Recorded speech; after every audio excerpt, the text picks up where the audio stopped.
I played Sonic Racing CrossWorlds. The playtests, I love Sonic Racing CrossWorlds. I can't stop playing Sonic Racing CrossWorlds. Sonic Racing CrossWorlds is not the alright by the numbers kart racer almost every Sonic fan that doesn't have extreme recency bias said it would be. It's a game filled with care, filled with love. When I played the demo for Mario Kart World, I couldn't care less if the intermissions were boring, if the world was empty, because I could not stop having fun with the new trick options. And now I know why I couldn't care less, because I never played a game with those cool tricks and engaging, thoughtful track design. But beneath it all, I was scared that the franchise I love more would never innovate on this genre the way its competitor did. It wouldn't fulfill the potential of more nuanced movement in kart racing that Mario Kart World created. But it did. Maybe that's why I love Sonic Racing CrossWorlds.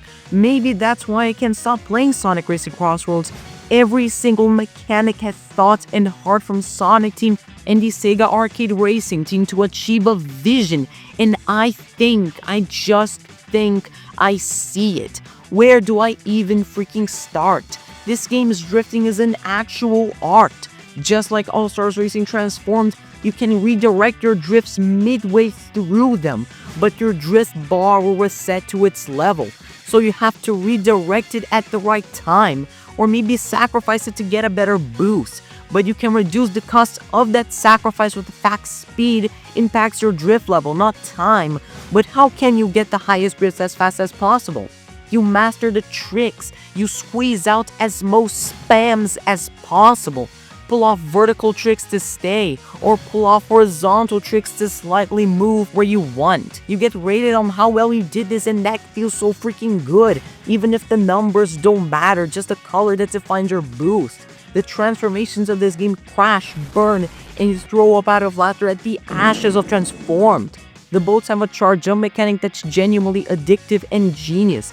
The air transformation feels like it takes advantage of being in the air with no ground since there is a vertical drift. But what even is this gameplay without combat? Just like Sonic and All-Stars Racing Transformed, the game is actually skill-based, believe it or not. The items aren't simple, intuitive things to just throw like a Mario Kart. You're held accountable on understanding them, using them. That feels great. You have to use that tornado at the right time to hit as many people as you can. Be careful at throwing bombs with pressure on them exploding on you. But my main problem are the automated 2 OP items and the system of their selection. A weird in-between of Mario Kart's negative feedback party and All-Stars Racing Transformed's positive feedback accountability. Yes, Sonic and All-Stars Racing Transformed is a skill-based game. Play it on higher difficulties, please. The game is constantly hitting me with those OP items from players at the bottom, and when I'm there, it all becomes a glorified cutscene. Oh, but Davey, this is just like every kart racer in the world. And yes, you're right, but it just feels wrong when you have the game's whole vision all about the satisfaction of skillful flow.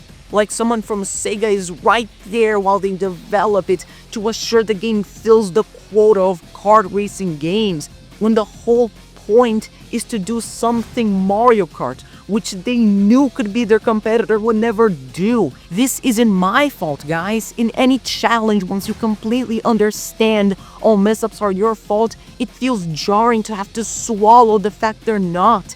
And that sour taste in your mouth could be felt once you start reaching first place more often. I hear you saying it's to make it easier for casuals to be against pros. But I would then ask the question if the designers even heard you. But maybe that's not the intention.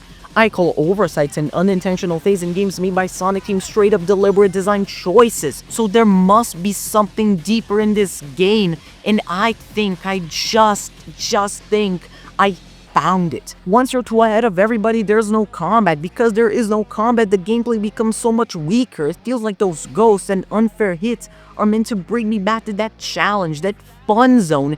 And while part of me finds that genius, another finds it wrong. Wrong to get hit, wrong to lose my control. There is a good idea behind this. No, I take that back. A great idea, but the execution hits me wrong.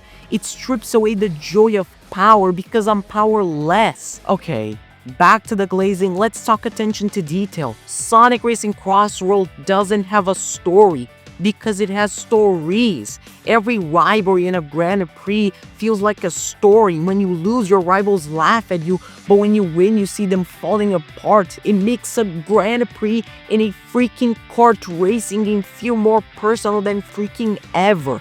I hear controversy around this soundtrack being bad with the EDMs, but it overshadows the beautiful songs like East Stadium, sounding like they were ripped from Sonic freaking Runners. And that is why I love Sonic Racing CrossWorlds. That is why I can't stop playing Sonic Racing CrossWorlds. And with all that said, bye-bye.